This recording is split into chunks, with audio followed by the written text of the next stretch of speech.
3, 2. Hello, everybody. We are finally here after months and months of preparation. I'm finally so proud to release the very first episode of the No Bad Ideas podcast.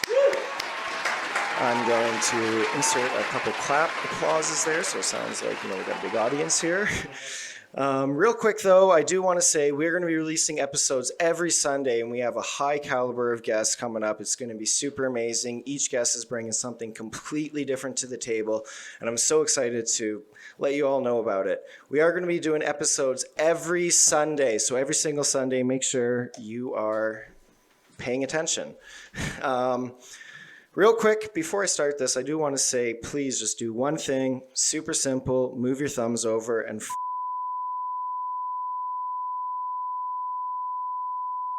do not have a Facebook page, we do not have an Instagram page, so it's really the only way to stay up to date. So before I bore you any longer, we're actually just going to get right into the guest today. He is very well known around Canada, especially in the Western metal scene. He is the drummer of Into Eternity, Untimely Demise, and Sadistic Embodiment. He's also sponsored by Pearl Drums, Vater Sticks, High on Life Superfoods. Everybody, please give a warm welcome to Bryan Newbs. What's up, brother?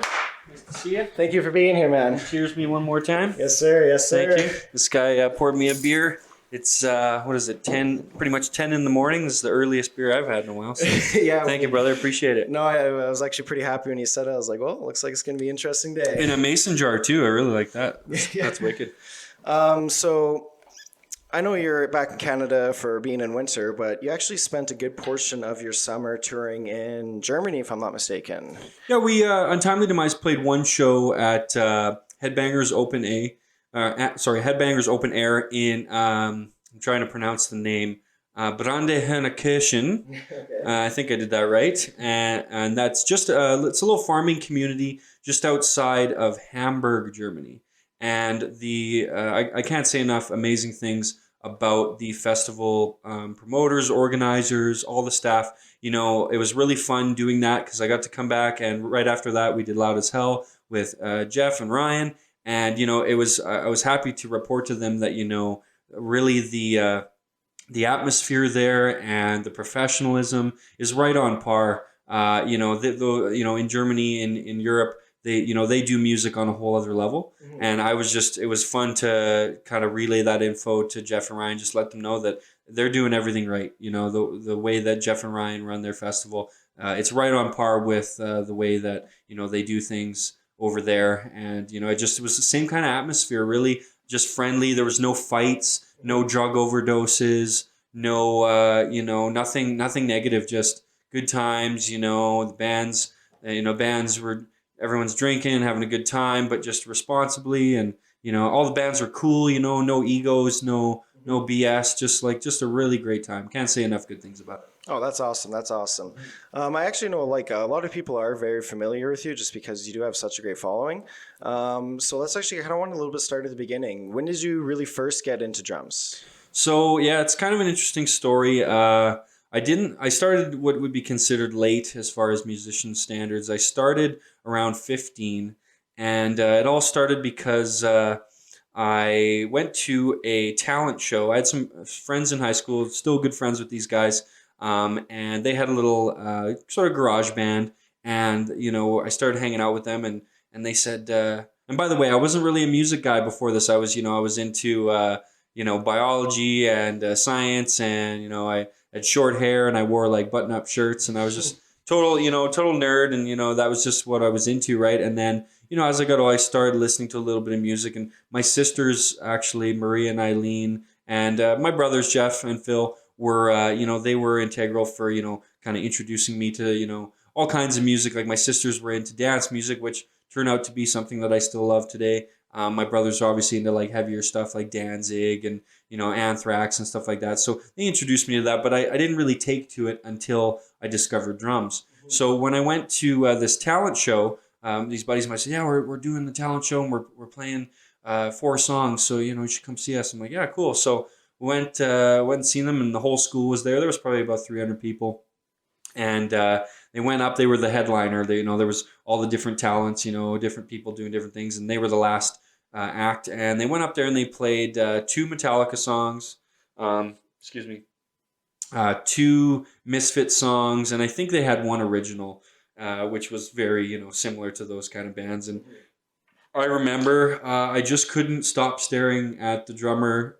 His name's Jared, great guy, still a buddy of mine today. And I just couldn't stop staring at the drums and just was really just mesmerized. And I loved everything, I loved the guitars and the vocals and everything. It was all really cool. And I think that was one of the first times I'd ever actually heard, Metallica, right? Like I just wasn't very familiar yet. So yeah, I just remember being just mesmerized by what was going on there behind the kit.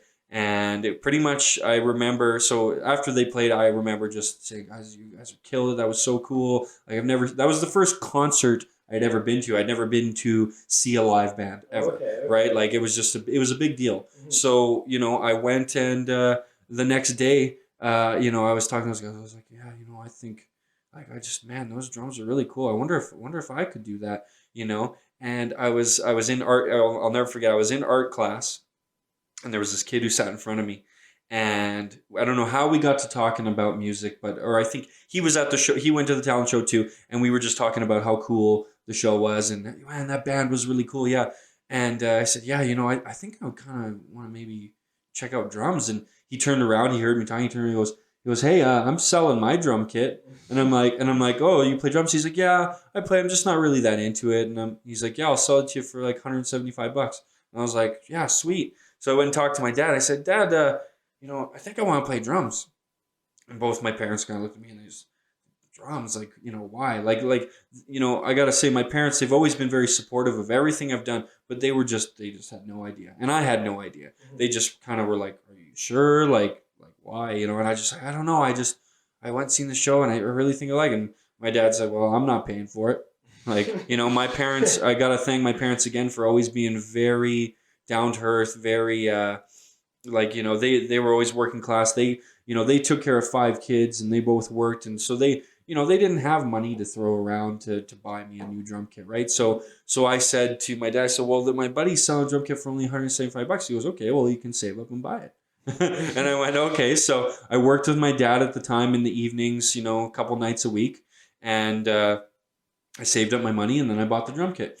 And it just kind of took off from there, I took it home, and I also had a couple other buddies besides my buddy Jared, another friend of mine, Nick, who's probably my oldest longtime friend. He had a drum kit, and I would go over to his place once in a while and screw around on his kit and whatever. And they actually were ahead of me at the time, and so I was inspired by them too. But as soon as I got that kit home, it just changed everything because I had all the time in the world to dick around with it and get it how I wanted. And before I knew it, I was buying cymbals and buying drum heads, and then I ended up buying a second kick drum, and then I had 2 kick drums, and it just turned into this big giant, Dave Lombardo, Nico McBrain drum kit. Yeah. And, and what the surprising thing was for my parents was, at first, it was noise, like bang, bang, like first they're going, oh God, what did we get into, But, really, they would be the first ones to say that within the first month, they really noticed all of a sudden, I started to take off. All of a sudden, noise was starting to sound like rhythm, and rhythm was starting to sound like music. Mm-hmm. So they actually were really impressed. My dad and mom came down I remember they came down a couple times and said, wow, that's really cool. Did you just learn that? And I said, yeah, I know, and my dad said, we should go maybe see about maybe some lessons or whatever. So we went and checked out lessons. Turned out lessons are expensive. So at the time we were like, okay, well, and the music store guy said, we got these instructional videos, right? So I picked up Kenny Aronoff, who played for John Cougar Mellencamp, Joe Cocker. He's still one of the most well-known rock session drummers in the world. And to this day, I still watch that video and learn things from it because it's incredible. But, that was kind of the beginning, and that is what got me going. And yeah, it just took off from there. And before I knew it, I was putting together my first band. Mm-hmm. I knew a buddy who was also a nerdy guy like me, but he played guitar, so we started jamming. His name was Brian too, which was funny. And before I knew it, I was putting together my first band, and I just took off from there. And I could go on and on, but yeah, no, it was definitely not expected, but you know, it ended up being the most important thing in my life. So like, just starting off, what was the moment where, maybe that you can be like, I can really, take this a step farther? Because, just from casually playing, just learning videos, I always knew that was probably like a goal of yours. But, when did you Totally. really notice that, hey, I could really kick off with this? Totally, yeah. Geez. It's hard to pinpoint the moment, but I would say that, like I said, when I had my first band going, it was what happened was I had some other buddies, like I said, who were played in that talent show band. They had their own band, which turned into a band called Beneath the Remains, which was the name is a tribute to a Sepultura album, obviously. And they played they were really into more like Sabbathy kind of music, like really doomy rock stuff like that. And they played some faster metal too. And the one guitar player was just his name's Sean, just a huge Zakk Wylde guitar player or fan, and just shredding, right? So I was inspired by them, and we ended up kind of jamming sometimes, and a couple other buddies that I knew also played. And so then we started our own band, and then we would do shows with these guys. So the band at the time was first, it had many names. Eventually it had 3 different names, but the first name was Downfall. And so this was me, my buddy Tony, another buddy of mine named Mark, and who else played in that band? Oh, yeah, Shane. It was actually my buddy Tyler Sullivan at first, and then after Tyler, we got my buddy Shane Zellman played bass, and it took off from there. And then that's when I met my singer, who actually sings now in Sadistic Embodiment. He was our first real vocalist, right? So things started to take off there, and then I started to notice that I was really good at being in charge of things, and organizing shows, and talking to people, and being a networker, and all of a sudden we were getting gigs, and all of a sudden we were putting together a recording, and I just realized kind of really young, probably around, I would say by that time I was probably 18, 19, getting in my 20s, I really started to realize that I'm good at this. I'm not just good at playing, my skills got better, but I realized I was I'm good at being a manager. I'm good at motivating a team, and of course personalities always clash, and bands break up, and do other things. I've in my entire career I've played probably for almost 30 different bands.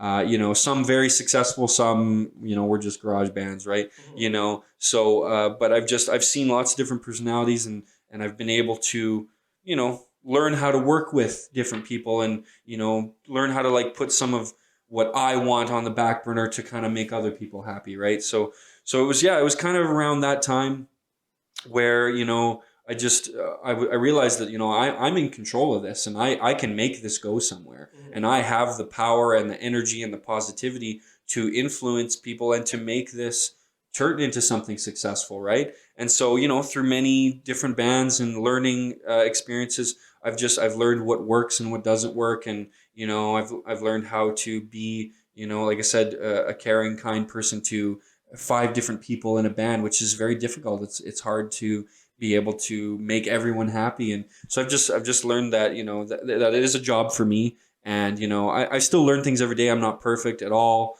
I'm still learning how to be better, be that better manager, be more diplomatic, and put the band's best foot forward, be professional, know our worth, right? That's a big thing. It's you walk a thin line when you're trying to, you want to be humble, right? We're all human beings, and we're all trying to do the same thing. So you're humble, but you want to get somewhere. You want to be pro, and you want to turn this into a potential money-making endeavor where we can cover our gas and cover our food, and turn this into something where it's not just work all the time, right? So it's just figuring that out, right? But yeah, I would say kind of around the second or third band is where I realized what, this is what I really want to do. But a second point to that real quick is that having that epiphany, right, of yeah, I can do this. The other epiphany that I'm very thankful for that I had very young, probably 21, 22, I realized, it was because I put all my eggs in this one basket with this one band. The band that was Downfall turned into a band called Icthilian Wrath. That's when we got our singer Nate, who sings in Sadistic. I realized to myself, I said, and when that band broke up, I was totally devastated. Like, the band broke up, the guitar players, they wanted to focus on their careers, which is like, at the time I was choked, but then I realized later, I was like, man, like they made the right choice because they're happy now. They've got, wives and families and careers and whatever. So, but it was devastating to me. And I just realized, like, to put all my eggs in that one basket and think that this is going to turn into the next big thing. And, I don't need a day job. Like, there was so many times when I was that age where I had jobs for a month and then I would quit. My parents wanted to kill me. I was still living at home, and I went on trips. I would come back broke. Like, I'd go on a tour and I'd come back and I'd have nothing. And so that was another important epiphany where I just said, like, if I'm going to do this, I'm going to do it professionally, but I'm going to do it semi-professionally. I have to have a source of income. I have to work. I have to figure out. And now as I'm getting older, I'm trying to find more ways where, I can do what I love, but I can also, make an income off it, right? So I'm trying to investigate more opportunities in the industry other than just drumming, right? So it was an epiphany not only at that time that, yes, I'm good at this, but then it was also, I have to do this on a level that doesn't kill me. I have to do it in a way where I can take care of myself, but I can also have fun, right? So those were the two big things mentally that I clued into right away. And I definitely would say that that knowledge helped me for the rest of my career because I've always thought about my well-being and my bank account and all that stuff before, instead of being like, oh yeah, we got to do this. This is a huge chance. I think there's a lot of chances in the music industry, a lot of like opportunities, but I look at it differently now. I've looked at it this way for a long time. I look at it like, okay, this could happen, but it might not. So maybe we should have a backup plan. Maybe we should just in case it doesn't work out, we should, have an idea of where we're going. So those were the two really big things that shaped kind of how I've now built my brand and built my, my artistry as a drummer, a session drummer, playing in multiple bands and doing all that sort of thing. Well, no, I definitely think you have to go in, like you said, very healthy mental state in a way, right? Because, just a lot of very big artists, sometimes they just happen to have an ego problem. And I feel like, sometimes that gets in the way of helping others, where it's so nice. In my opinion, the Western Canadian metal scene, is very helpful to one another. Oh, yeah. So then how did Into Eternity come to about? Yeah, so Into Eternity was interesting story as well. I was working for a warehouse at the time. I was playing in Death Toll Rising, which is another band that, very sad to say, is not around right now. I don't know if it'll ever come back. Talk to Drew. I was, we were busy, and I was still playing in a couple other bands. Lucifer Project still around, still playing with those guys today. I had a few different things going on, and but my musical career was kind of, I won't say stagnant, but it was just kind of at a certain level, and I was content and whatever. And then I got a message, I think it was a Facebook message from Jesse Tomiak, who is a good buddy of mine in Edmonton, well-known music scene guy. He's also a security guy for a lot of venues. Really, really awesome dude. Messaged me, said, hey, I know a guy who's, he kept it really vague. He just said, I know a guy who's really hooked up in the scene and knows a lot of bands, and there's a pretty cool band that's looking for, at the time, he's called it just a session drummer or a live drummer. They didn't say, we're looking for a permanent member. They just said, we're looking for a session guy. And I said, okay, well, cool. What's the band? He goes, okay, well, if you're interested, then I'll forward you to this dude. So forwarded me to a good friend of mine now. His name's Derek Petrovich. And at the time, I had never met him, didn't know who he was. But now we're good buddies. And he's really good friends with Into Eternity and a ton of other incredible bands. He lives here. And he's just a really good guy to know. And so he forwarded me to him, and we started talking. He said, yeah, so, I'm talking to you today representing the band Into Eternity from Regina. And I definitely heard of Into Eternity. I definitely have heard some of their music. I definitely heard Timeless Winter. and obviously, right? And so I was like, oh, they're a pretty well known band. They've done a lot of big tours. They've been on Century Meter Records. They've put out 4 or 5 albums. They toured with Megadeth. Yeah, okay, that's pretty cool. So then he just said, yeah, we're looking for a session guy or a live drummer, and would you be interested? And I said, well, yeah, I'm not going to say no. That sounds pretty cool. I need to check out more of the music and see if I can actually do it, see if I can physically pull it off, right? And he goes, okay, well, let me talk to the band and I'll get back to you. So I was sitting there, at work in my coveralls, just like, oh yeah, this is pretty cool, right? And then I messaged Drew from Death Toll Rising, and I said, hey, because I knew he was a big Into Eternity fan. I said, hey, I just got this message from this guy. He says Intu's looking for a new drummer. He goes, really? That's so cool. I love that band. They've kind of been on a hiatus for a little while.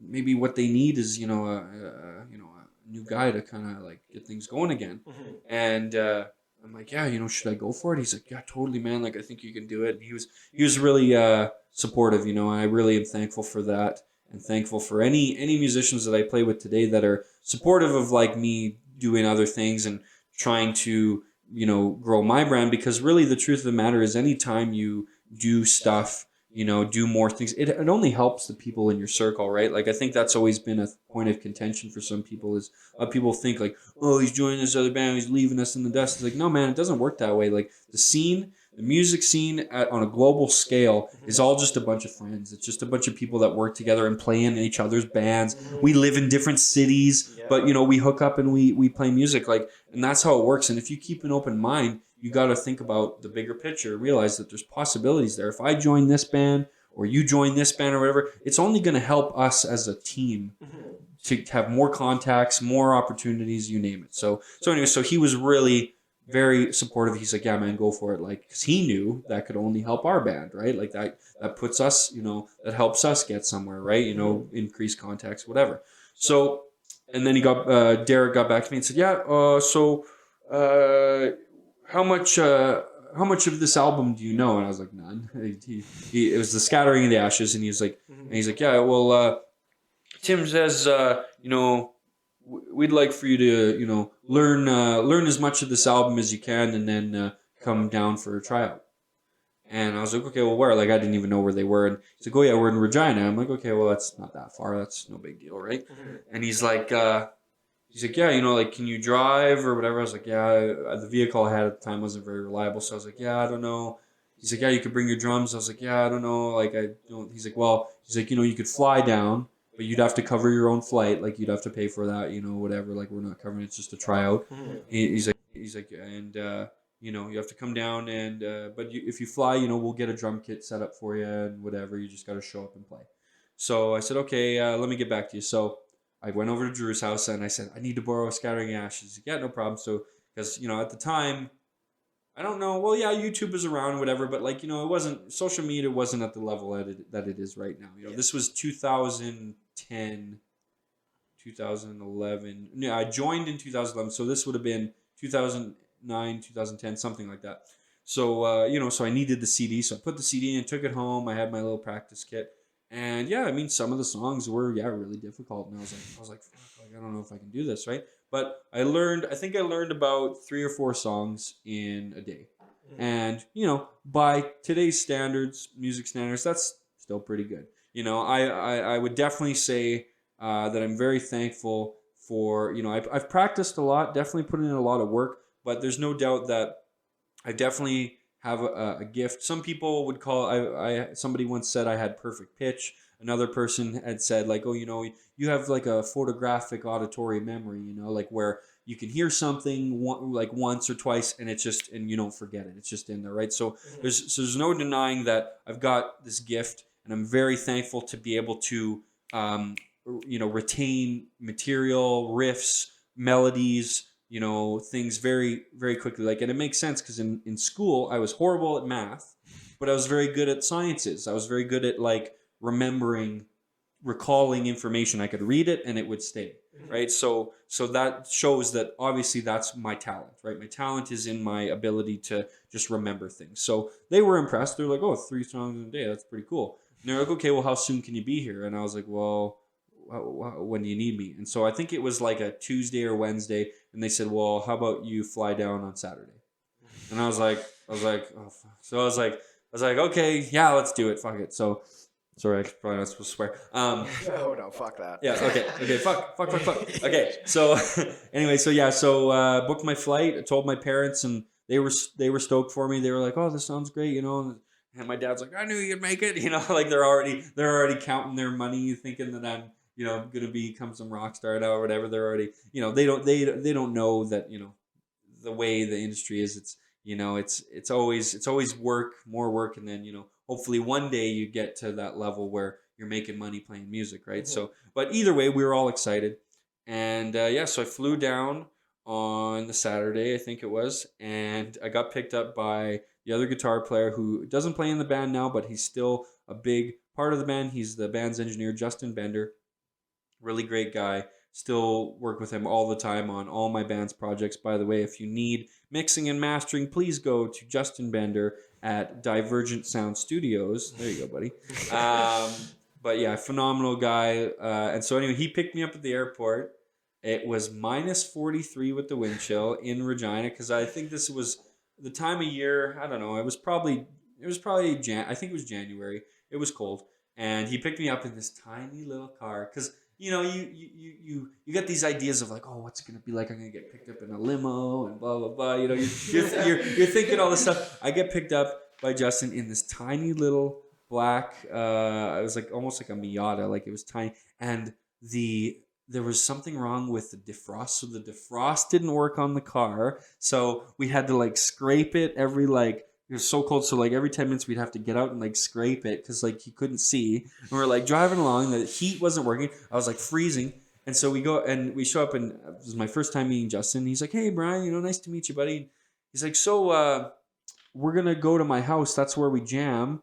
You know, Tim's gonna show up in, you know, a couple hours, you know, and we're probably just gonna get right to jamming. Like, what do you need?" And I was like, "Holy shit!" So I was like, "Okay, I need Jägermeister, super glue, and we got to go to Long McQuaid." And he was just like, okay, because like this is the first time meeting me, so, you know, he has no idea what to expect. Mm-hmm. But I explained. I said the Jägermeister is to calm me down, because during jam I'm very anxious, and on shows too. You know, I get a little antsy, so I have, you know, a couple shots of Jäg, and it just calms my stomach, calms the nerves. I can relax. Right? If you want to play brutal death metal, learn to relax. That's you have to relax. You can't play tense, right? So that's to relax me. My fingers at the time, I used to have this problem. I don't seem to have it anymore, but I used to get cracks in my fingers. You know, you're working outside. No. Just okay. Just like when you're working outside, the cold air, like you get little cracks, you know, and it hurts. It's so painful, right? Mm-hmm. Well, imagine trying to do that while you're drumming, right? So I had to go get super glue and glue up all my cracks in my fingers, right, because of how cold it was that time of year. And then we went to Long McQuaid. Love Long McQuaid. Thank you so much, L&M. Love you guys. You know, I rented some cymbals and some whatever I needed, you know, whatever I needed to rent to try out. And they had a drum kit there. And so got there, got set up, you know, met Justin's wife at the time. They had a cute little dog, Marshy, rest her soul. So many great memories. But we went downstairs and got set up, and then Tim showed up not long after. And, you know, met him, shook his hand. He was, you know, real positive, happy guy. And he's like, yeah, okay, well, you know, let's get to work, see what you've learned, right? So I was like, okay, I learned this song. It's called Nothing. I learned this song, you know. And so we're like, yeah. And, you know, and the jams went really well. And I think, and you know what?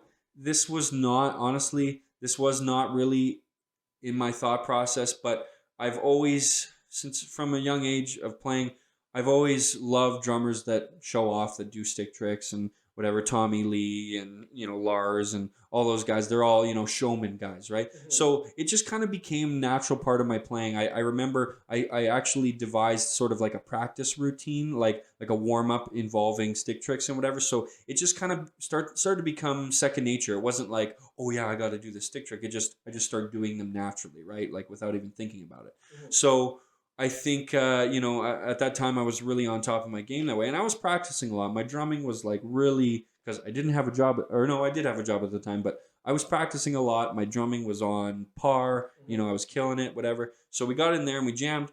And you know, I'm playing and I'm, you know, and then I'm doing these stick tricks and I'm tossing sticks in there, catching or whatever. And I remember looking at Justin and Tim, and they were looking at each other. They were like, "Oh, that's cool," you know. Not that they've never had that before, but they just, you know, they thought it was cool, you know. Not only was I nailing the material, but having fun with it, you know. I'm putting on a show, so you know, they really liked that, right? You know, but you know, it wasn't like I was like, "Oh, I got to show off for these guys." It was just that's who I am, right? So the jam went great, and they were like, "Man, you know, that was great." They were like, "Well, you're probably really hungry." I was like, "Oh yeah." I'm like, and I was exhausted because I took the red eye flight that night. I was I hadn't slept the night before because I was so anxious and I was listening to the music and I was so excited. So I probably hadn't slept by the time jam was done that day. I probably hadn't slept in, I don't know, 20 some odd hours, at least a full day. And then you know, and we jammed for like 2 or 3 hours. So I was toast. I was exhausted, right? And so they're like, "Well, let's go get some food." I was like, "Oh, thank God," because I'm like dying, right? So we went and had food, or we went to Houston Pizza, which is the best pizza in Regina. Love you guys, man. So many good plugs today. Um, went to Houston Pizza. I ordered a quesadilla, and without even knowing it, I just put my head down and I just fell asleep.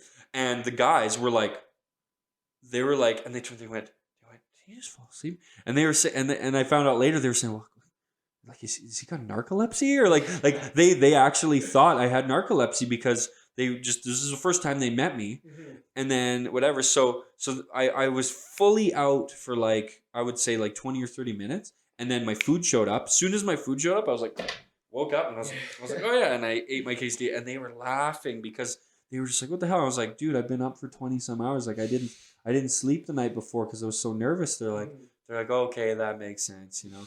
So anyway, to try and cap this off, you know, we ended up jamming for a couple more days. I think I flew back on the Monday or whatever.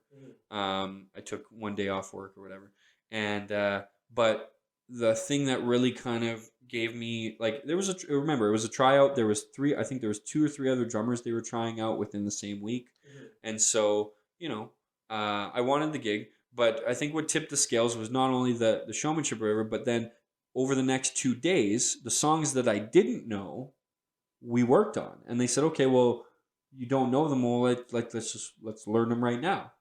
And that was a test. It was fully a test. Like if you watched the Dream Theater drummer tryouts from a few years back before Mike Mangini came, they had like 10 or 12 of the best drummers in the world, and they put them through all these tests. Right, one is like can you play the original material? Can you jam with us? Can you, there's all these tests. So they were doing the same thing. They were like doing all these little tests to see what I was capable of, see if I was a professional, see if I could handle the pressure.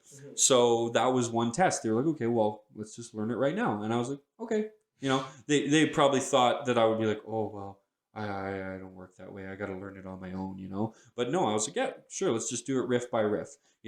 And yeah, by the end of that weekend, I knew the whole rest of the album, and we jammed it front to back, and it was like good to go on stage. Like it was that good, right? Yeah. And Stu, who plays in Iced Earth now, he came to jam a couple times, and jammed with us and met me, and so that and we actually, it was funny, we did another test was like, they're like, "Oh, well, let's do a couple photos," so like just to see what it looks like, right? So we did a couple band photos, and that was part of it too. They wanted to see how I looked with the band. Did I look like I fit with the band? So they're looking for the whole package. They're looking for, can he do the stuff? Can he learn on the fly? Can he look good in the band? Does he have the whole package of what we're looking for, right? That's what it comes down to when you're trying out for a band. They need the whole package. They need to know that, plus you got to be cool. You got to have a good personality. You got to be easy to work with, all that stuff, like they're looking for everything, all the boxes checked, right? So yeah, by the end of the weekend, I left a really good impression on them as far as, my capabilities, and being a young guy. I guess I would have, so 2011, 2010, that was almost 10 years ago now, 19. So I was early 20s, right? And so for being a young guy, that was, that was pretty cool for them, right? Because by that time they're getting into their 30s, right? And so they were looking for a young guy or just somebody who had energy, but it didn't necessarily matter about age. It was just, can't do you got the stuff? Do you got the stuff that we need, right? And so by the end of that weekend, yeah, I thought it went really well. And then, that later that week, Tim texted me or messaged me on Facebook and just said, "Hey there." And I was like, "Hey man." And he's like, so I got this new song. I can't remember what he did, but he was being real subtle and just being funny. And he's like, "Yeah, so I got this new song. Like, check it out. Like, I just wrote it. Like, let me know if you like it." And then I just was like, cause like he didn't, he wasn't just like, "Hey, want to join the band?" He was just teasing me, right? And so I just said, like, "Does that mean you want to jam again?" He's like, "Yeah, that'd be great." And just being real cheeky, right? And so yeah, so I was like, "So I got the gig." He's like, "Yeah, like yeah, we'd love for you guys if you're down. Like we'll and we'll talk more and we'll work it out." So the rest is history, And shortly after that, then right after that, then Stu dropped the bomb that he was joining Iced Earth. So again, we were very supportive. We were like super happy for him. But then it was like, hey, now we got to find a singer. So then shortly after that, we reached out, or actually Amanda reached out to us and was like, hey, that'd be really cool. I think I could do it. And so, that's a whole nother story, but, it just grew from there. And, now, yeah, like, we're all really tight. And we finally released our last album. It was a bit of a screw around with label stuff, but it's out now. And we are already going hardcore on the next album. We've got, I think, 10 or 11 songs. The pre-production is almost finished. And as soon as that's done, it's time to do drums. So we are not, for all the fans out there, we are not screwing around. We weren't screwing around before. It was out of our hands, but we are definitely not screwing around now. This new album is going to come out very soon, much quicker than the last. So please stay tuned. Please don't forget about us. We're coming for you. And these new songs are next level. Like, I love all the stuff on Sirens, but I'm really excited for all this new material. So get ready. It's super cool because just hearing that story, like especially just you mentioning with the new material coming out, having you being so nervous, and then about at the end of April or end of September there, you released a little, "Hey guys, we're going to be releasing stuff soon," and then you have Metal Injection and all of them sharing your statuses, right? Yeah, It's yeah. super cool to have that Oh, beginning to having big metal platforms like that be like, it's inspiring. the power of social media now, really, like, I do, like, a lot of people shit on social media, and yeah, I mean, like, anything can be bad if it's put in the wrong hands, right? Anything in this world can just turn to crap based on negative people, negative personalities, evil intentions, but really, social media for me is a wonderful, positive place because I surround myself with positive people who want to share cool stuff, who are winners, who want to be excited, who want to get somewhere. Anybody who's gonna be shitty or negative, like, that's the beauty of social media. You can just block them. You're gone. Sorry, Exactly. but bye, Felicia. Like, you're gone. Like, I don't care about that stuff. So. But the truth is, like, it is a tool and it can be used for very good because, like I said, yeah, as simple as, oh, yeah, I'm sharing this thing and now millions of people can see it and it gets people excited. It can change.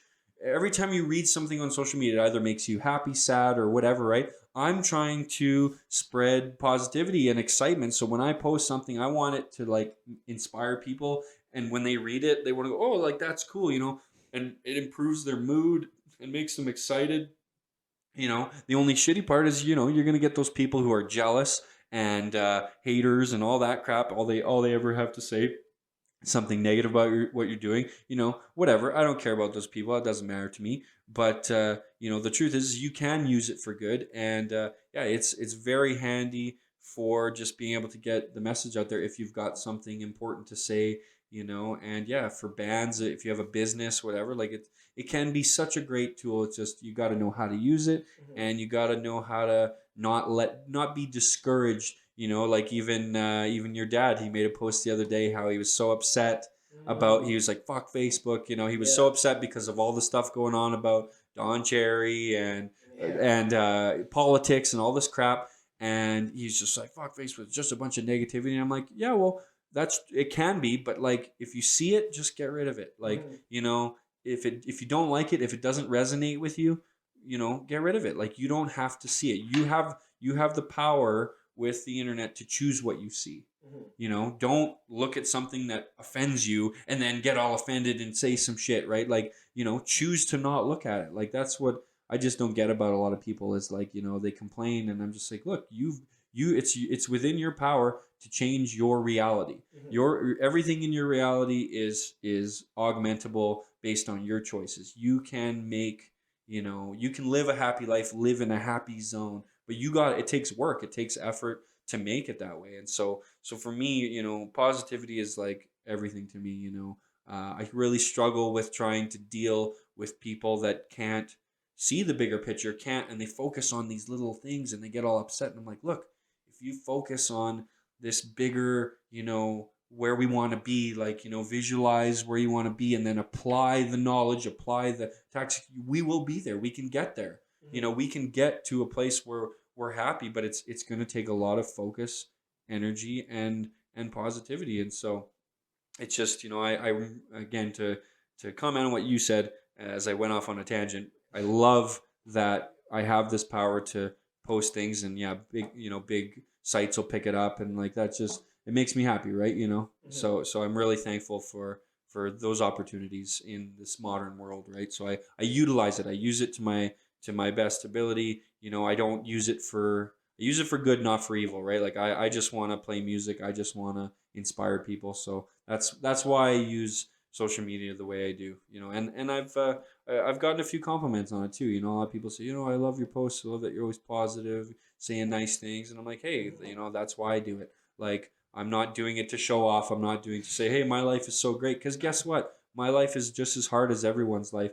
No, I don't have rich mom and dad. I don't have anybody helping me. It's me, and I'm here in Calgary now. I moved here 6 months ago. I got laid off from my job. I got problems, but I don't bitch about it. I don't complain on the internet that my life is so hard, because I think it's wasted energy. I think most of your energy should be spent problem solving. If you got something bad happen to you, okay, well, what are we going to do to fix it? What are we going to do to be a better place?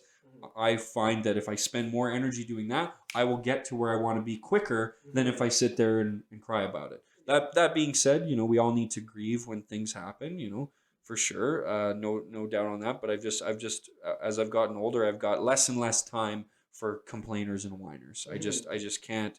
I can't listen to it because it brings me down. Then I feel shitty. Then I'm discouraged and I don't want to do anything. So I really try to surround myself with people who are positive, like yourselves, who want to get somewhere and better our lives, and we can better our lives together. No, I 100% agree. Just especially with who you surround yourself with. I think that's one of the biggest things. I'm not saying, surround yourself with a bunch of yes men, but you just know the difference between positivity and everything. 100%, man. It's the greatest. I know we are running pretty quick on time here. So that's okay. Just keep going for a little bit. It's all good. Perfect. Then I got, so... I was really waiting to get, not really, I got a couple questions left. No, hit me, man. Like, I'm having fun. So, what's the wildest tour story you have, or show story? Oh, man. Yeah, I know, everyone. Well, I've got some really wild ones, but probably ones that I can't talk about. Yeah. Tour story. Oh my God. Let me think for 1 second here. Jeez. Obviously, like, there's ones that come to mind, but I don't want to incriminate anybody. Yeah. Jeez. This tour story.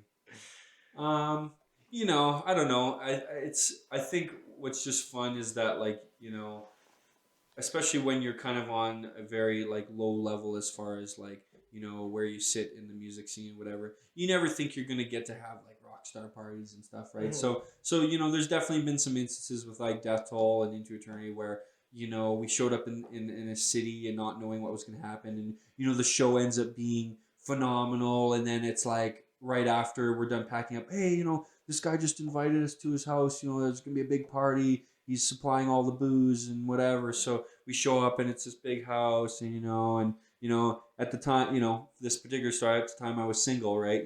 So and then there was all these cute girls there, and and you're just like, oh, and just you feel like, man, like this must be what it's like, Yeah. to live that life, so there's definitely been a few stories like that where, you just feel so fortunate to just have all these people being so nice to you, and like, people like just saying, like, oh, you blew me away tonight. It was so incredible. You're amazing, and like, of course, like, we want to stay humble, and but you do have to, when the good things happen like that, you have to take them, and you have to take the compliments. If somebody says, you're you killed it, like, you inspire me, like, take the compliment, be like, thanks, man, like, that's what I try to do, or you're amazing, like, don't be like, oh no, I suck, like, that's one thing that I've really learned over the years, that, like, when I compliment somebody and they say that, it makes me mad, because I'm like, man, you're insulting my intelligence. I'm telling you, you did an amazing job, it was incredible, like, take the compliment and feel confident. It's okay to be confident. There's a big problem in this world right now with people saying, oh, you're cocky or whatever. It's like, no, man, like, being confident is, like, frowned upon now. And I'm like, no, fuck that. Like, be confident. If you're killing it, you're doing great, you're doing something awesome, like, be stoked about it. Yeah, there's a right and a wrong way to flaunt your stuff, for sure. But I just, there's a lot of jealous, unhappy, underachievers on this planet that see somebody doing good, and it pisses them off, and they want to bring them down. So another side, that's total tangent. But yeah, no. As far as tour stories, man, like, oh yeah, I mean, that was really cool. One time, Into was on tour, and we I think we were playing in Denver, and or no, we were playing in Denver the night later, but we showed up a day early. And then my buddy Marco Pizzarella, who plays in 6 Feet Under, he does a lot of session work. He goes by Lord Marco online. Love you, buddy. He does a lot of session work for bands like Rings of Saturn and all those bands. He's a really well known guy, drummer. Incredible. Messaged me and said, hey, like, I saw your poster in Denver tonight, right? And I was like, yeah. He's like, well, 6 Feet Under is playing at the venue. You should come. Like, I'll put you guys on the guest list. And I was like, oh, wicked. So I talked to him. I said, hey, yeah, 6 Feet Under is playing tonight. My buddy is the drummer, and he just invited us. We should go. They're like, yeah, totally. Let's go. So, it's cool when random things happen like that. You just happen to be in a city, and something like that happens. We go, and yeah, we're on the guest list. I meet him. We're hanging out. He's like, yeah, here's some beers, giving us beers, hanging out. And then turns out the guys from Cephalic Carnage, because I think they live in Denver, were hanging out there. And of course, they know Into Eternity. So they're like, oh, what are you guys doing here? So just, that's the beauty of music in general, but metal music scene too, is it's a very tight-knit, very tight-knit community. It's a very small world. Everybody knows everybody. So, as long as you're good to people, yeah, like, those connections will never die. And I've managed to become friends with people who are my idols, guys like Gene Hoglan, love you, brother. Like, he is my biggest musical influence, and now I can message him anytime, and ask him how he's doing, ask him how him and Laura are doing, and anytime he's in town, we hook up, so it's amazing that I never thought in a million years that I would get to become friends with people that I look up to, and have this connection, and no matter where I am in the world, I might run into them, or I could message and say, hey, are you here? Like, that's happened a bunch of times where I've been in Anaheim, or I've been in Mexico, or places, dudes that I know who play music are there, so you hook up and you hang out, and it's always a trip. So I'd say all those kind of things are always the most interesting tour stories, and just the funnest thing about being a musician is the relationships, I would say. Well, yeah, especially because like the Gene Hoglan thing is super cool. Really, how did just because being so nervous for your Into Eternity tryouts and everything, like, how nervous were you when the whole Gene Hoglan thing came Oh yeah, well, like... the thing with Gene is, like, I met him a bunch of times throughout many tours when I was much younger. First time I met him was at the Sounds of the Underground show in Edmonton. He was playing with Strapping Young Lad, and he was filling in for the Opeth drummer. I can't remember his name right now. But so at first I met him there, and I, like, patted him on the back, and I, like, kind of scared him because I, like, came up too fast, and he was like, "Ah, don't fucking touch me," and I was like, "Oh, sorry, man," and then I messaged him on MySpace. We had MySpace was the thing back then, and so I messaged him, and I was like, "Hey, man, like, sorry, I didn't mean to like upset you. I'm just a big fan. Like, I love your work, whatever. He messaged me, I think, the same day. It was like right away. He messaged me, and he was like, yeah, no, he's like, no, it's all good, man. Sorry, you just kind of scared me, but it's, I checked out your stuff. You're a good drummer. Thanks for the support. Like, take care of your buddy Gene. And I was like, wow, like, I was like, whoa, like, there you go. There's the power of social media again. So after that, I just kept running into him at gigs and being like, hey, it's me again, it's me again. And after the fifth or sixth time, he was like, okay, yeah, like, I really remember this guy. And then it all happened. It all came together when um, Gene was planning to do some drum clinics in Edmonton and Calgary. And then a buddy of mine reached out to me and said, hey, Gene's doing these clinics. Like, you should tech for him. Like, you're the guy, like, we know you love Gene and whatever. So I was like, oh, hell yeah, I'll do it, right? So his manager, Rob Shalcross, who's a good friend of mine as well, love you, Rob. He also runs High on Life Superfoods, by the way. That's one of the companies that I sponsor, or sponsors me. And so, yeah, Rob got in contact with me and said, yeah, I'm Gene's manager, and this is the deal. And he was very professional. He just said, yeah, there's no screwing around here. This is a pro here, and we need this, and this, and this. And I was like, yeah, no problem.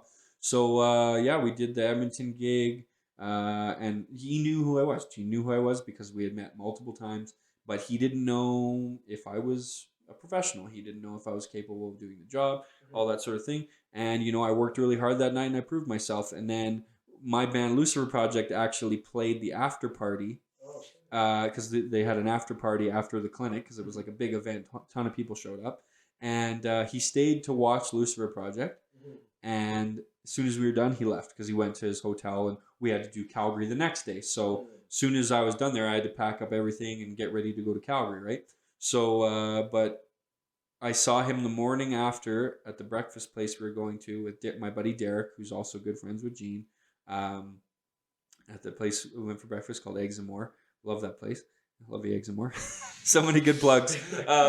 So anyway, so we got there. First thing, I walked in. The first thing Gene said to me, he turned to me. He goes, Newbs, that was some badass fucking drumming, man. Fuck. And I was just like, okay. Chills. I was like, I can die now. I'm teching for my idol, and then he's telling me that my drumming is good. So you just never think in a million years that stuff is gonna happen. So but yeah, after that, we just kept in contact and just kept kept the relationship going, and I share my music with him. He lets me know what's going on with him, and we try to hook up whenever we're in the same place. So you just I feel so fortunate to be able to be friends with such inspiring world class people, right? And that's what it's all about for me, because I want to get to that level one day too. I want to be a name like that. I want people to look up to me so that I can meet some young kid who's looking up to me and wants to be my friend, so I can pass that torch to him and be like, yeah, man, like, right on, keep going, like, hey, come be my drum tech, or whatever, right? Like, I want to be at that level, but it's a metal music, well, music in general is a 20, 30, 40-year game, right? I've only been doing this for 18 years. So I consider myself a professional, but I still think that I've probably got another 10 years of hard work left in me to get to that level. Like, it takes time. It takes time and effort and a lot of work. And so, I definitely, am down for the slow, steady race. I believe in the tortoise, and, I just look at these guys and I see how they did it, and some people might get discouraged thinking, oh, it's going to take forever and I want to be famous now. And I'm just like, you know what? Of course we want to, but like, no, I do this because I love it. I don't do it for any other reason. But that being said, I'm a pro and I have certain requirements to do what I do. But yeah, I do it because I love it. And eventually I will be able to play on those big stages. I will be able to, because I believe in myself and I believe in my team, all the bands that I play in. I believe in the energy that those guys bring to the table to make shit happen, because it's always a team. You can't get anywhere without your teammates. Like, I've only been able to move up levels and become successful as a drummer in Canada, coming from Alberta, because of all my contacts, all my friends, all my teammates, bandmates. That's the only way.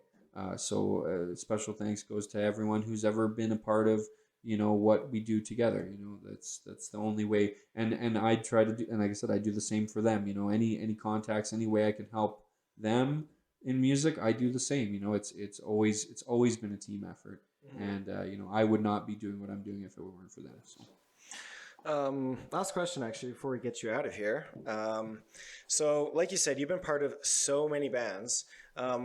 How, what does your personal music playlist look like? Just because, like you said, just being part of so many bands, does it kind of limit to actually how much, maybe you can listen to? Or Yeah, no, like I'm into everything, man. Like I had mentioned before, my sisters got me into like pop music and dance music and R&B and rap and stuff, and then my brothers got me into heavy stuff. So that's always stayed with me.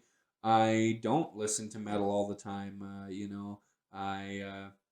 I mean, I'll always be a metal guy, and I do listen to a lot of metal, but I like to listen to metal that's different. Like I obviously love like Devin Townsend, because his catalog throughout his whole career has been up and down and left and right and super heavy, super emotional, super. I love artists that do everything, and that's what I want to do. I want to play in multiple bands that do all of the stuff. Like I want to play in a like my dream really honestly this may sound funny, but one of my dreams is to play in a really great wedding band. Like I would love, not only do wedding bands make great money, and it's a hell of a lot of fun playing at a party in front of a bunch of drunk people who just got married, and everyone's in love and having fun, like all that good energy, right? You benefit from that too.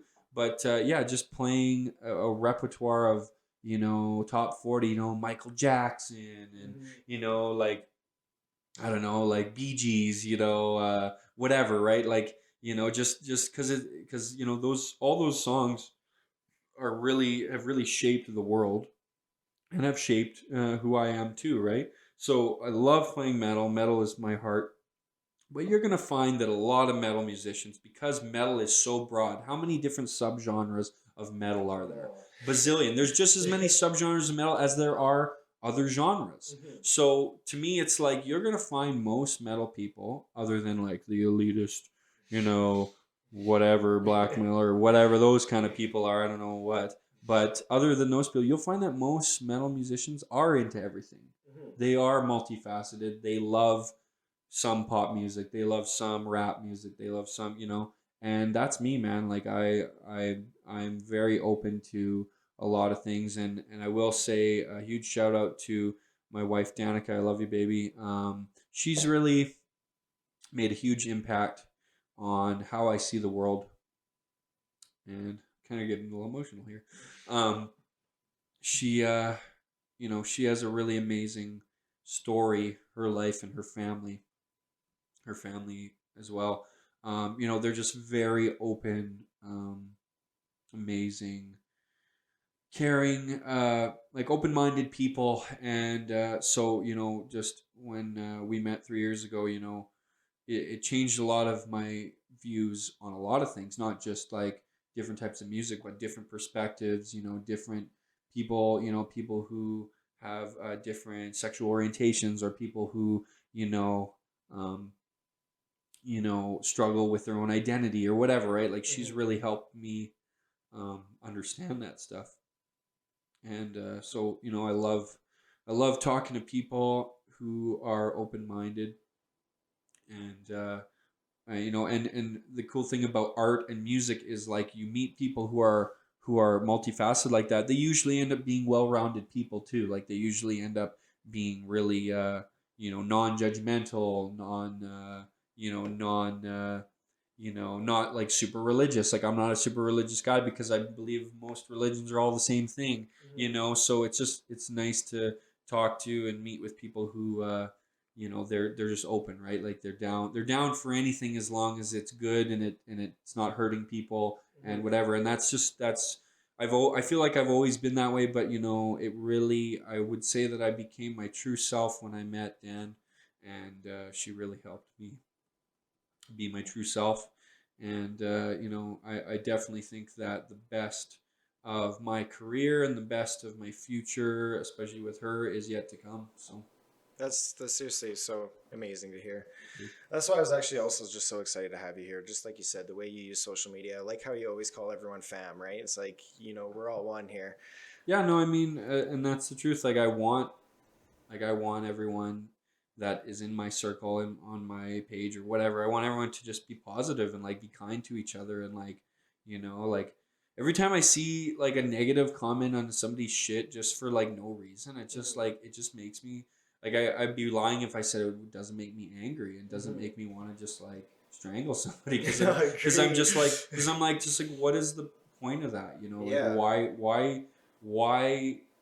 do you do that? Like, why do you shit on people? And that also comes from being a regular kid who was a nerdy kid in school and being bullied. Like, I don't know anyone that wasn't bullied, that wasn't treated badly for no reason. Everyone in my family, every one of my friends were all bothered for unnecessarily. And some of us grew stronger because of it, and some of us still have PTSD from it, and it shapes how we deal with the rest of our lives. So for me, it made me stronger and it made me learn to stick up for myself and not take that shit. But you see a grown adult people in their 40s, 50s, whatever, still doing that shit. And I'm just like, fuck you. Like, you don't belong on here. You don't deserve to use this platform, which is supposed to be for networking, and you're using it for hatred. So, I just, I hate hatred. I don't like to use the word even because I think words do have can incite feelings, right? So I just try to do whatever I do online. And this is something that I've learned over time.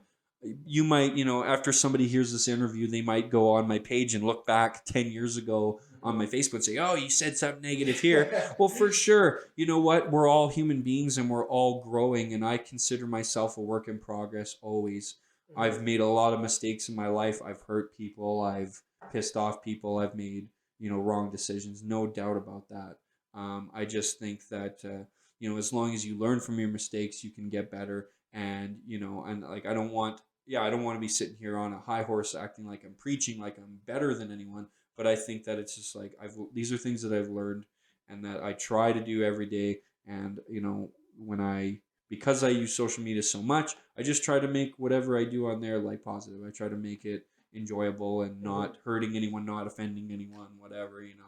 And it's just it's just something that should and as you get older, you should mature and you should get more like that. If you don't, I think there's something wrong with you if you're still acting immature like that and for no reason, whatever. Like, jokes are jokes. Like, let's be honest too. The world needs an enema because people need to learn to take a joke too. That's something that I've really been working hard on, is trying to take things less seriously, because that's how everything gets out of control now. Everyone hears something and it's supposed to meant to be funny, and like I feel for every comedian. Like, Dave Chappelle did an amazing new special recently, and he touched on that. He's like, can't even be a fucking comedian anymore because you're going up telling jokes and people want to ruin your career. It's like, I'm a comedian. That is my job. That is how I feed my family. I make money and I feed my family. I take care of those around me by making people laugh and making fun of people. So if you can't accept that, you need help, not me.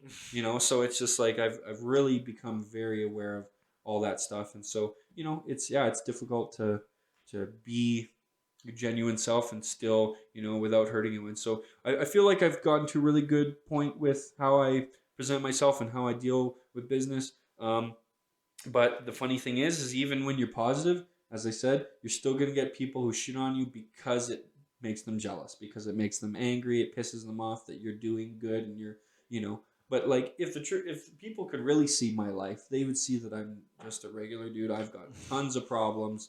I have mental illness. I deal with anxiety, depression, stress, anger. I go to the gym every day. I take care of myself. I eat good food. I drink lots of water. I get lots of sleep. I talk to my wife. I've talked to psychiatrists before. I do all the due diligence that's necessary that I feel every human being on this planet should do to deal with their stress. So I'm as real as they come, brother. That's what I love about you, my friend. Thanks, buddy. So really then 2020. What do you got? What's coming up? What do you Yes. got next? Yeah, totally. So I mean, it's totally. I mean, I don't know. We're still working on it, but like about maybe playing on 70K. But I'm definitely going to 70K because it's like one of the greatest times ever. I don't know anybody out there that's ever been or heard of it. I'm telling you, this is the greatest time of your life. You'll never regret it. I'm taking Danica for the first time she's never been, so I'm so excited. It's the 10-year anniversary of the boat. There's supposed to be a lot of amazing surprises. There's already a lot of incredible bands that have already been added to the bill. We're hoping for King Diamond because King Diamond has made he's back playing shows again. We're hoping for Halloween. Me and Dan love Draconian, so hoping for that band. And there's been some talk about maybe one of my bands playing on the boat. Can't say anything yet, but still not confirmed. Everything's up in the air. But obviously that would be, a dream come true because I've been on it so many times and just I know the experience. I know how incredible it is to be a fan on there, and to be on the stage would be the next level. So possibility there. A good friend of ours actually who works for the cruise is going to be featuring some of Sadistic Embodiment's music in some of the promos. So look out for that for 70K. Yeah, lots of like tour ideas popping up. Like I've talking with a bunch of different bands who are about to release albums.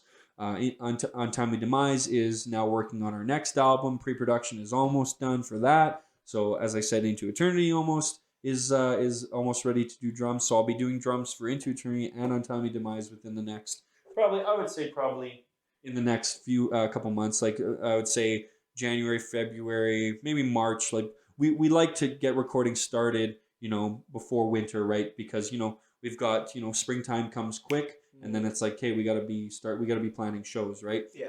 So those two bands got albums up on the go. Sadistic, oh yeah, I've already done my drums for that.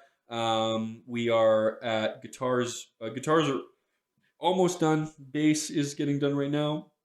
Nate has all his vocals ready to go, just hasn't recorded yet. So, and that album, I cannot say enough great things about it. I am so stoked. It's definitely our next level of material. The writing was Jason Cullen and Wally and myself.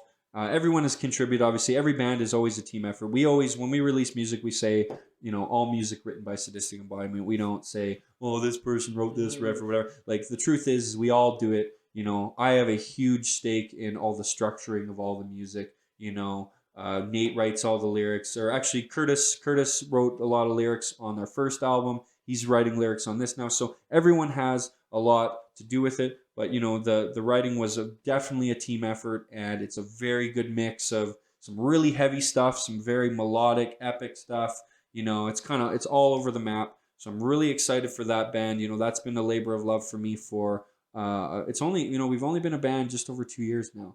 And we're now releasing our 4th recording to date. So we put out 3 EPs within just over a year and a half, and now we're working on our first full length. I think it's 9 songs. So like I really love working with those guys, and I'm really excited of how much we've done. And we're getting some Metal Blade just started following us, so like we're really we'd love to work with those guys, obviously. So we're starting to get some shine from all our hard work. People are seeing that, yeah, like these guys are serious.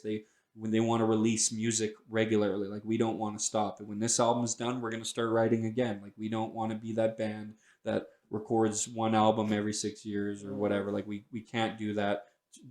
Today, it's like people's attention spans are so short that if you don't release content immediately, people forget and they move on to another band, right? So we just want to be on top of that. So lots of music, lots of new music recordings coming. Potential tours. Like I'm talking to West of Hell about maybe hooking up with those guys. Love those guys. I got to play with them for a little while. I can't say enough cool things about those guys. They've been so cool to me since day one. They're working on a new album that I've heard some of it. Sounds amazing. Paul Drummond is playing with those guys. What's up, brother? He's killing it. So I would love to hook up with those guys. They always put on great tours, so would love to do something with them. But other than that, yeah, just keeping on trucking. And yeah, I have some announcements. Like I said, I've got 2 more endorsements I'm working on. Can't say anything yet, but I would say probably as early as January, I'll be making some announcements there. What else I have another announcement regarding drumming teaching coming up. I can't say anything yet, but again, yeah, so that's coming up soon. But yeah, the future is looking bright, and like I said, I just keep being positive and excited, and really that's how it goes. And that's why I say watch it go. And I got that from Vinnie Paul, R.I.P. Love you, brother, wherever you are. And it's I've gotten some really good kudos from some people who are very close to Vince. Bobby was very cool to compliment me on using that. So now that I have the blessing, I really feel good about using it. I've never lied about like, oh, you're using Vinny's. I love Vince and I love Pantera, and this the whole idea of that saying just resonated with me. And that's why I use it, and that's why it just kind of became my thing. And it just makes me feel good. It makes me feel like, when you say watch it go, it means like it's going, baby. Like things are happening, right? Like, if you say, oh, maybe it'll go, maybe it'll happen. Well, that's negative. That's pessimistic. Like I want to say like I'm doing it. Watch it go. It's happening to make people inspired to do their own stuff, whatever it is, whatever you're trying to achieve. Like watch it go, make it happen. Like that's what the whole meaning behind that is. People may think it's cheesy or whatever, but to me, it's just a way of saying like, hey man, like go out and make your dreams come true, because that's what I'm doing. That's what I'm trying to achieve. So that's what it's all about. And yeah, like I said, I've had a few people close to the Abbott family commend me on it. So yeah, I'm gonna keep using it. That's good. No, I 100% agree with everything. Um, well, really, then, where can everyone find you? Like, really, we're gonna link obviously every band and everything Noobs has got going on. But if you want to plug maybe where people can find you personally, or Instagram maybe, or Yeah, so yeah, I mean Instagram, Facebook, email noobsauce noobsauce 87 and I've thought about changing that, but like people always laugh. Like I don't even remember how I came up with that. I've had that email for probably almost 20 years now, so people always think it's funny. So whatever, I guess I'll keep it. But yeah, it's Newbury Drums Official on Instagram. Facebook is just Bryan James Newbury, and yeah, and basically that's usually the best way to contact me if you want, if you need some session drumming, if you need a drumming lesson. I also like, I'm a really big fitness buff. I'm definitely not a certified personal trainer, but I've got a lot of experience, especially with injuries. I had a really bad back injury when I was 17. Really like to the point where I couldn't get out of bed some days. It was it's actually called early degenerative disc disease, and it was something that took a long time to work on. I went to physio and learned a lot about core strength, and learned a lot about and then shortly after that I learned about nutrition and bodybuilding and all that stuff. So if you have questions about that and how it relates to drumming and music, I'm very knowledgeable on that stuff. So I just want to help people, man. Like if you want to learn how to be a better drummer, you want to learn how to manage your stress level, if you want to learn how to have better nutrition in your life, like like I said, I don't consider myself an expert, but I got experience. And I'm sure that if you've got some of these problems, I can probably give you some advice. And if not, no worries. But I'm here, and I'm happy to give any knowledge that I can to help people who are dealing with injuries or anything like that. that's perfect. Um, New episodes every Sunday. Next Sunday we have JD from CJ92 coming up on here. He's gonna, CJ92 has been a part of everyone's life for a long time. It's Hell yeah. excited to see what he can bring up there and tell us about that. I just want to say I've seen you probably perform a dozen times, and the amount of future guests we have to be our very opening episode of Professional Drummer. Seriously, couldn't appreciate it enough, man. Oh, dude, thanks for having me, man. It's a lot of fun. All description, go in description. Everything's going to be linked there. Just do one quick thing before you end this video. Just